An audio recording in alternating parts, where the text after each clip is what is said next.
अब वो पप्पू रहा नहीं रहा, क्यों उनको ये कैरेक्टराइजेशन दी गई, I am not interested frankly. Pappu है या गप्पू है, आई एम नॉट इंटरेस्टेड। उन लोगों को, क्योंकि उनका देश के साथ वैसा संबंध नहीं रहा, they are not in knowledge, उन लोगों के बीच में ये गलत नैरेटिव राहुल जी स्प्रेड कर रहे हैं।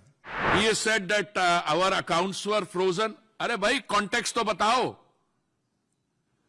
किसके अकाउंट क्यों फ्रीज हुआ, वो कॉन्टेक्स्ट तो देखो। ये राहुल गांधी जी ऐसी स्टेटमेंट्स क्यों करते हैं? एक और एक्सप्लेनेशन ये हो सकती है कि उनके जो इंटेलेक्चुअल एडवाइजर हैं, क्या नाम है उनका, सैम पिट्रोडा, उन्होंने कहा था कि अभी पप्पू नहीं रहा। अब वो पप्पू रहा नहीं रहा, क्यों उनको ये कैरेक्टराइजेशन दी गई, I am not interested frankly. Pappu है या गप्पू है, I am not interested. What I am interested in is something like that. उनके इंस्पिरेशन जो है वो कहते हैं कि India is not one nation और आइडेंटिटी। वो को जो नॉर्थ से आते हैं वो कहां से आते हैं, वो अफगानिस्तान से आते हैं। जो नॉर्थ ईस्ट वाले होते हैं वो चाइनीज होते हैं। ऐसे तो लोगों की कंपनी में ये है, तो आई एम नॉट सरप्राइज्ड कि ऐसी ये बातें कर जाते हैं। But I think this is far more sinister. Why is this more sinister? कि वो जो उनके सामने लोग बैठे थे, पुअर चैप्स, मेरे ही कम्युनिटी के हैं, जो आपने ईमानदारी से दे आर ट्राइंग टू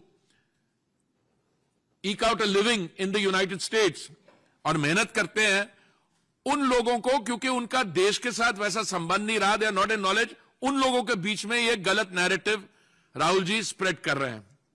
और उसके बाद वो क्या कर रहे हैं मैं उसमें नहीं जाता हूं। The other day he said एक बहुत बड़ी लार्ज इकोनॉमी है, वहां पे अनएम्प्लॉयमेंट नहीं है। कभी कुछ कह देते हैं। अभी ही has let loose a diatribe against the RSS.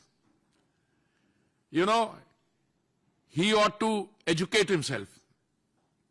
If there is one organization which has come forward whenever we've had problems, it is the RSS.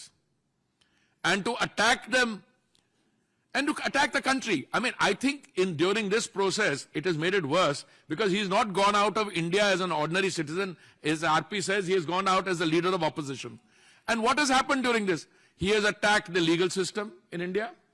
He has attacked, as I can see it, the outcome of the elections. He has said that our accounts were frozen. अरे भाई context तो बताओ,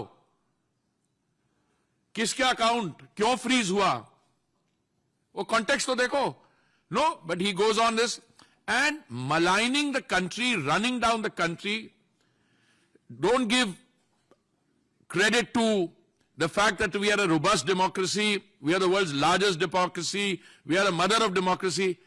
At least acknowledge your own ancestors and generations which have also contributed to this country. No, he runs the country down totally. And I think the icing on this is that Sikhs, whether they can wear turbans. I mean, I go around the country, I mean, I travel in the north, the south, extreme the backward areas, tribal areas. I have never come across any case where any Sikh has voiced a problem about wearing a turban or supporting a kara. And yet, during the pogrom against the Sikh community in 1984, many of my friends, because they were being attacked, they got clean shaven and shed their turban. Out of fear, not as a matter of choice. What you do as a matter of choice is entirely your choice, and you should go ahead and